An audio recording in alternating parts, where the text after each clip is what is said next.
India விடுதலை பெற்றதாக அறிவிக்கப்பட்ட போது வேறு யாருமே இல்லை. இந்தியாவுக்குள்ளார ஒரே ஒரு தலைவர் தான் இது ஒரு இழவு நாள் அறிவித்தவர் பெரியார் தான். நாங்கள் சட்டமன்றத்துக்கு உள்ளாரையோ நாடாளுமன்றத்துக்குள்ளாரையோ நுழைகிற திட்டமுடையவர்கள் இல்லை. இங்க இருக்கக்கூடிய பெரும்பான்மை இயக்கங்கள். அடுத்ததாக இந்த பொதுக்கூட்டத்தினுடைய தீர்மானங்களை முன்மொழிந்து உரையாற்ற தமிழக மக்கள் முன்னணியினுடைய ஒருங்கிணைப்பாளர் தோழர் பொழிலன் அவர்களை அழைக்கிறோம். முற்றதிகார தமிழ்நாடே முதன்மை இலக்கு என்கிற முன்மொழிவை அரசியல் சமூக விழிப்புணர்வுக்கான உரிமைகளுக்கான ஒரு எழுச்சி முழக்கமாக தமிழக மக்கள் முன்னணி ஆய்வு செய்து முன்மொழிந்திருக்கிறது. தமிழ் தேச விடுதலை அரசியல் என்பது ஒரு முதலமைச்சருக்கான வழிகாட்டல் என்பதாக அது திரிக்கப்பட்டு தான் முதலமைச்சராக ஆகிவிட்டால் எல்லா மாற்றத்தையும் செய்து விடுவோம் என்பதாக சிலர் பேசுகிற அந்த போக்குகளை மிக கடுமையாக மறுத்து நாம் வினையாற்ற வேண்டிய தேவை இருக்கிறது. தமிழ் தேச விடுதலை போராட்டம் என்பது ஒரு அரசியல் உரிமை போராட்டம். இந்த அரசியல் உரிமை போராட்டத்தை தமிழ்நாட்டில் இருக்கக்கூடிய எல்லா இயக்கங்களும் ஒருங்கிணைந்து முன்னெடுத்தாக வேண்டும். தமிழ்நாட்டில் மட்டும் தனித்து முன்னெடுத்துட்டா கூட அது பெரும் பயனை கொடுத்து விட முடியாது, அதை நம்ம எட்டி விட முடியாது. அதனால் இந்தியா என்கிற பாசிச அதிகார போக்குக்கு உள்ளடக்கப்பட்டிருக்கக்கூடிய அடிமைப்படுத்தப்பட்டிருக்கிற மாநிலங்கள் என்கிற நிலையில் அடிமைப்படுத்தப்பட்டிருக்கக்கூடிய எல்லா தேசிய இனங்களும் தங்களுடைய உரிமை எழுச்சியை முன்னெடுத்தாக வேண்டும். அதற்கான மூல இனமான முதன்மை இன உரிமைகளுக்காக போராடிய இனமான நம்முடைய தமிழ் தேசிய இனம் அதற்கான முன்மொழிவை செய்வது மட்டுமல்ல, அவற்றுக்கெல்லாம் உணர்த்தி அவர்களெல்லாம் ஒருங்கிணைக்க வேண்டிய ஒரு பெரும் கடமையை நாம் பெற்றிருக்கிறோம். அதனால் எல்லா தேசிய இனங்களுக்கும் நம்ம போய் இதை அறிவுறுத்த வேண்டியதும், இப்போ வடகிழக்கு மாநிலங்கள்லாம் அதனுடைய உரிமைகளை பேசி போராடி அவர்கள் பெரும் எழுச்சியோடு இருக்கிறார்கள். அதே போல் பஞ்சாபில் எழுச்சி, காஷ்மீர் மிக பெரும் எழுச்சி இருந்து உடைக்கப்பட்டு இருக்கிறது. சூழ்ச்சியால் எல்லாவற்றையும் உடைத்திருக்கிறாங்க. ஒரு காலத்தில் 40களில் 30களெல்லாம் ஆர்எஸ்எஸோ அல்லது இந்து இயக்கங்களோ சங் பரிவாரங்களோ மக்கள் நடுவில் உள்ள நுழைய முடியல, கருத்துக்களை பேச முடியல. ஆனால் அன்றைக்கு திராவிட இயக்கங்களும் ஆகட்டும் அல்லது தமிழ் உணர்வாளர்களாகட்டும் பெரியாருடைய பெரும் பணிகள், அதே போல் அடித்தட்டு மக்களை விழிப்படைய வைத்த அண்ணல் அம்பேத்கருடைய பெரும் பணிகள், சிங்காரவேலருடைய பணிகள் எல்லாம் களத்தில் இறங்கி வேலை செய்தது. திராவிடர் கழகங்கள் ஊருக்கு ஊர் படிப்பகங்களை தொடங்கி வைத்து முடித்திருத்துகிற கடையிலெல்லாம் செய்தித்தாளை போட்டு பல்வேறு இதழ்களை நடத்தி அரசியல் பரப்புவதற்காக ஒரு பெரும் முயற்சி எடுத்தாங்க. அப்போது இலக்கு என்னவாக இருந்தது அப்படின்னா, தமிழ்நாட்டுடைய உரிமை மீட்பு, வடநாட்டான் கடைமறியல், தமிழ்நாடு நீங்களாக இந்திய பட எரிப்பு அப்படின்னு அடையாளப்படுத்தின பெரியாருடைய பெரும் பணிகளை இன்றைக்கு அதே வழித்தடத்தில் இருக்கக்கூடிய நாமெல்லாம் செய்ய முடியுமா அப்படின்னா, அறிவிக்க முடியுமா அப்படின்னா தயங்கிக்கிட்டு இருக்கிறோம். அப்போ பின்னடைவோடு இருக்கிறோம். அரசியல் முன்மொழிவை சரியாக வலுவாக சொல்லுவதற்கான தயக்கங்களுக்கு பின்னடைவு ஏற்பட்டிருக்கிறது. ஆனால் ஆர்எஸ்எஸும் பார்ப்பனிய சக்திகளும் ஊரா சிற்றூர் வழியெல்லாம் ஒவ்வொரு வீடுகளுக்குள்ளாரையும் நுழைந்து அவனுடைய அதனால் தேர்தல் வழியாக சட்டமன்றத்துக்கோ நாடாளுமன்றத்துக்கோ முதலமைச்சராகவோ அல்லது நாடாளுமன்றத்தின் வழியாக பிரதமர் தோழர் தமிழரசனை, புலவர் கலியபெருமாளை, அவருடைய கொள்கைகளை, பாவலரேறு பெருஞ்சித்திரனாருடைய அடிப்படை கொள்கைகளை பல முறை நம்மளுடைய வேல்முருகன் அவர்கள் சட்டமன்றத்தில் மிக விரிவாக பேசி, வேற யாரு நாங்கள் சட்டமன்றத்துக்கு உள்ளாரையோ நாடாளுமன்றத்துக்குள்ளாரையோ நுழைகிற திட்டமுடையவர்கள் இல்லை. இங்கே இருக்கக்கூடிய பெரும்பான்மை இயக்கங்கள். ஆனாலும் நம்முடைய கருத்துக்கள் அங்கே பேசப்பட்டாகணும். உங்கள் வழியாக பேசப்படுகிற ஒரு முயற்சியில் நாங்கள் உங்களை அழைக்கிறோம். நீங்களும் முதலமைச்சர் ஆவதோடு எங்களுடைய பணி நிறைவடையும்னு கருதுவீர்கள் என்று சொன்னால் நமக்கும் மாற்று கருத்து உருவாகும்.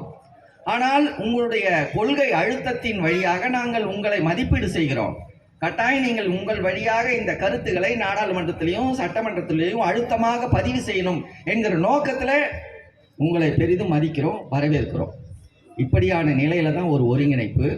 அதே போல திராவிட இயக்கங்கள் என்பவை தமிழ் தேசத்தினுடைய தமிழ் உரிமைகளுக்காக கடந்த காலங்களில் எண்ணற்ற வகையில் போராடினது. பெரியார் அவர்கள் தமிழை இழிவுபடுத்தி விட்டார்னு எண்ணற்ற பேச்சுக்களை பேசுகிறாங்க. அதெல்லாம் மிக தவறான செய்தி. என்ன அவர் அப்படி பேசினாரு அப்படிங்கிறத விளக்கப்படுத்தி புரிந்து கொள்ளணும். அவருக்கு சில மாற்று கருத்துக்கள் தமிழ் மொழி மீது இருந்தது. அவருக்கு மொழி பற்றியான செய்திகளில் சில மாற்று கருத்து ஐயா ஆணைமுத்து அவர்களே அவர்களுடைய மொழி கருத்துக்களை எனக்கு வேறுபட்ட கருத்து உண்டு என்பதை பதிவு செய்திருக்கிறார். நமக்கும் வேறுபட்ட கருத்து உண்டு. ஆனால் இந்த சமூக மாற்றத்தை செய்வதற்கு அடிப்படையான எதிரி பார்ப்பன பனியா. இதை எதிர்க்காமல் இந்த சமூக மாற்றத்தை செய்ய முடியாது. வடநாட்டான் கடைமறியல் என்றோ பார்ப்பன எதிர்ப்பை என்றோ இந்த அடையாளத்தை பேசினவங்க யாரு? இந்தியா விடுதலை பெற்றதாக அறிவிக்கப்பட்ட போது வேறு யாருமே இல்லை. இந்தியாவுக்குள்ளார ஒரே ஒரு தலைவர் தான் இது ஒரு இழவு நாள் அறிவித்தவர் பெரியார் தான். அப்படியான ஒரு பெரு எழுச்சி கொண்ட அந்த பெரியாருடைய அடிநிலை தொண்டுகளை அவர் இறக்கிற பொழுது கூட தமிழ்நாட்டு உரிமையை பற்றி பேசுகிறார். 2000 மைலுக்கு அப்பால் இருக்கிற நீ யாரோ நான் யாரோ, உன்னுடைய பண்பாடு வேறு என்னுடைய பண்பாடு வேறு, எங்களுடைய அடிப்படை உரிமைக்காக நீங்கள் போராடுகிறோம், பேசாம எங்களை விடுவிச்சு போ அப்படின்னா அதற்காக அவர் எடுத்த முயற்சிகள் பல முயற்சிகள். அதில் நிறைவில்லாமல் இருக்கலாம். ஆனால் அவர் எடுத்த முயற்சி அளவில் கூட இன்றைக்கு இருக்கக்கூடிய இயக்கங்கள் செயல்படலைங்கிறது தான் பெரிய அவலம். அதற்கான செயல்பாடுகளில் நம்ம ஒருங்கிணைந்தாக வேண்டும். அந்த ஒருங்கிணைவுக்கான நோக்கத்தில் தான் இன்றைக்கு 26 அமைப்புகள் சார்ந்த நிலையில் எல்லாரையும் பேச வைத்திருக்கிறதுக்கு நேரமும் சரியாக இல்லை என்று சொன்னாலும் கூட நாங்கள் ஒருங்கிணைந்து இந்த முழக்கத்தோடு இருக்கிறோம் என்பதை அழுத்தமாக சொல்லுவதற்கு இந்த அடையாளம் தேவைப்படுகிறது. இந்த அழுத்தத்தோடு நாம் செயல்பட்டாக வேண்டும். 6 தீர்மானங்கள் இங்கே போடப்பட்டிருக்கிறது. அந்த தீர்மானங்களை மிக விரைவாக படித்து விடுகிறேன். தமிழகத்தின் பல்கலைக்கழகங்கள், உயர்கல்வி நிறுவனங்கள், கல்வி மொழியியல் தொடர்புடைய இயக்கங்கள், பள்ளி கல்லூரி தொடர்புடைய கல்வி அதிகாரங்கள், தொல்லியல் தொடர்புடைய துறைகள் என அனைத்து அதிகாரங்களும் தமிழ்நாட்டில் இயங்குகிற பல்கலைக்கழகங்கள், அவற்றுக்கான துணைவேந்தர்கள், அமர்த்தங்கள், அந்தந்த துறைகளுக்கான இயக்குநர்கள், பணியாளர்கள் அமர்த்த அதிகாரங்கள் அனைத்தும் தமிழக அரசிடமே இருத்தல் வேண்டும். அவற்றையெல்லாம் மீட்பதற்காக தமிழ்நாட்டில் இயங்குகிற கட்சிகள், இயக்கங்கள் அனைத்தும் போராடி அவற்றையெல்லாம் மீட்டு பெற்றாக வேண்டும். எனவே அக்கருத்துக்களை மாணவர்கள், ஆசிரியர்கள், பெற்றோர்கள், கல்வித்துறை தொடர்பினர், பல்கலைக்கழகம், கல்லூரி தொடர்பினர் அனைவரிடமும் கொண்டு செல்வதுடன் அவர் அனைவரின் எழுச்சிகளையும் ஒருங்கிணைக்க வேண்டும். அவற்றில் ஒருங்கிணைந்து கவனம் செலுத்த தமிழக மக்கள் முன்னணி பெருமுயற்சி எடுத்து செயல்படும் என்றும், முற்றதிகார கல்வியாளர் அணி ஒன்றை உருவாக்குவோம், அதன் விளைவுகளை 6 திங்களுக்கு ஒரு முறை கூடி கலந்தாய்ந்து கூர்மைப்படுத்தி முன்னெடுத்து செல்வோம் என்று அறிவிக்கிறோம். இது முதல் தீர்மானம்.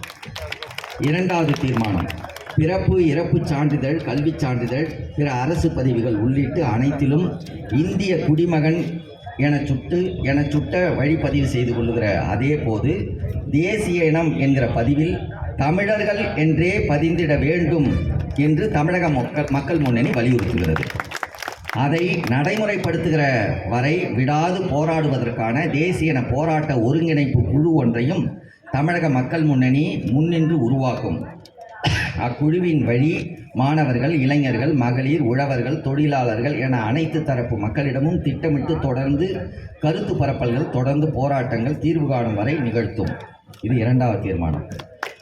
3வது தீர்மானம், சுங்கச்சாவடிகள் வழி நடந்து கொண்டிருக்கிற வழிப்பறி கொள்ளைகள், ஜிஎஸ்டி என்கிற பெயரில் பறித்து கொண்டிருக்கக்கூடிய வரி சூறையாடல்கள், வருமான வரி, தொழில் பொருள்கள் ஏற்றுமதி வரி உள்ளிட்ட இந்திய அரசு கொள்ளையடித்து வருகிற அனைத்து வரிகள் பற்றிய நிலைகளையும் முழுமையாக அனைத்து தரப்பு மக்களுக்கும் விளக்கப்படுத்துவது, அவற்றை முழுமையாக நிறுத்துவதற்கான வகையில் வரி எதிர்ப்பு ஒருங்கிணைப்பு குழு ஒன்றை தமிழக மக்கள் முன்னணி முன்னெடுத்து உருவாக்கி 5 ஆண்டுகளுக்குள் மிக பெரும் மக்கள் போராட்ட இயக்கமாக வலுப்படுத்துவதற்கான அனைத்து முயற்சிகளையும் மேற்கொள்ளும். 4, ஆங்கிலேய அரசு அமைத்து கொண்ட ஆளுநர் என்கிற அமைப்பை முற்றும் முழுமையாக இல்லாமல் செய்கிற வகையில் ஆளுநர் அமைப்பு ஒழிப்பு குழு ஒன்றை தமிழக மக்கள் முன்னணி உருவாக்கி தமிழ்நாடு எங்கும் பரப்பல் செய்வதோடு இந்தியாவில் உள்ள அனைத்து மாநில மொழிகளிலும் அக்கருத்துக்களை மொழிபெயர்த்து ஆங்காங்கே இருக்கிற இயக்கங்கள், அறிவாளர்களிடையே பரப்பி மிக பெரும் எதிர்ப்பு போராட்டங்களை 5 ஆண்டுகளில் நடத்துவதற்குரிய வகையில் திட்டமிட்டு செயல்படும். 5, கடவுள் வழிபாடுகளில், கோயில் நடைமுறைகளில் தமிழை புறக்கணிப்பதும் இழிவுபடுத்துவதுமான நடைமுறைகளையும் மூட நம்பிக்கைகளை அனைத்து நிலைகளிலும் தடுத்து நிறுத்தியாகல் வேண்டும்.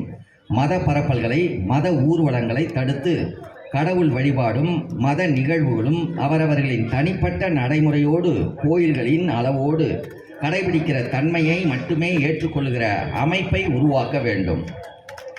6. சாதி அடையாளங்களை, நிகழ்ச்சிகளை முழுமையாக தடுத்து நிறுத்துவதும், சாதி பெருமை பேச்சுகளை தடுப்பதும், சாதி அடையாளங்களோடு உள்ள பெயர் பலகைகளை, தெருப்பெயர்கள், ஊர் பெயர்கள் அனைத்தையும் தடை செய்ய வேண்டும். சாதி கலவரங்கள் செய்வோரை, சாதிய வன்முறையாளர்கள், சாதிய ஆணவ படுகொலைகள் செய்வோரையும் மிக கடும் சட்டத்தின் கீழ் அடக்குதல் வேண்டும். எனவே இத்தன்மைகளை முழுமையாக தடுத்து நிறுத்துவதற்கான வகையிலான அனைத்து முயற்சிகளையும் மத, சாதி, ஆணவ நடைமுறைகளுக்கு எதிரான குழு ஒன்றை உருவாக்கி தமிழக மக்கள் முன்னணி முன்னெடுத்து செயல்படும். கல்வி, அரசு பதிவுகளில் சாதியை மறுப்பவர்கள் என்கிற ஒரு அடையாளத்தை உருவாக்கி கல்வி, வேலை வாய்ப்புகளில் அவ்வாறு பதிவோரை பெருமைப்படுத்துவதும், அவர்களுக்கு தொடக்கத்திலேயே தனி இடஒதுக்கீடு செய்வதும் வேண்டும் என்று முன்னணி வலியுறுத்துகிறது. இதுதான் 6 தீர்மானங்கள். இந்த தீர்மானத்தை வலியுறுத்தி மிக பெரும் பரப்பல் இயக்கத்தை, செயல் இயக்கங்களை திட்டமிட்டு செயல்பட தொடங்குவோம்.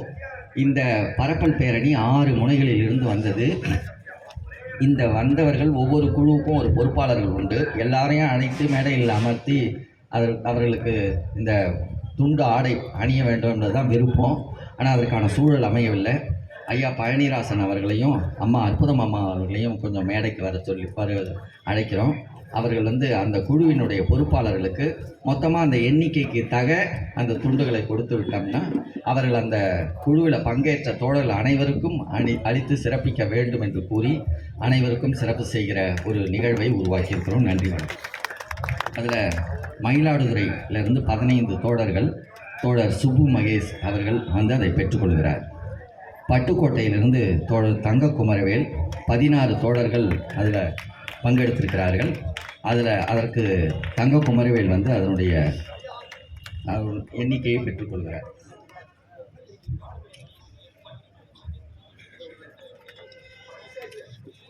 ராமேஸ்வரத்திலிருந்து தோழர் நாகேஸ்வரன் பொறுப்பில் தோழர் பாவல் எல்லாரும் ஒருங்கிணைந்து 17 பேர் வந்திருக்கிறார்கள். அதில் தோழர் நாகேஸ்வரன் அதனுடைய பொறுப்பாளராக இருந்து அதை பெற்றுக்கொள்ளும்படி கேட்டுக்கொள்கிறோம். அதேபோல் திருச்செந்தூரிலிருந்து 10 தோழர்கள், தோழர் கபிலன் அவர்கள் வழியாக பொறுப்போடு ஒருங்கிணைத்திருக்கிறார். அதுபோல் சென்னையிலிருந்து 26 தோழர்கள் வந்திருக்கிறார்கள். தோழர் சுந்தரமூர்த்தி அவருடைய பொறுப்பின் கீழே வந்ததற்காக சுந்தரமூர்த்தி அவர்கள் அதை பெற்றுக்கொள்ளும்படி கேட்டுக்கொள்கிறோம்.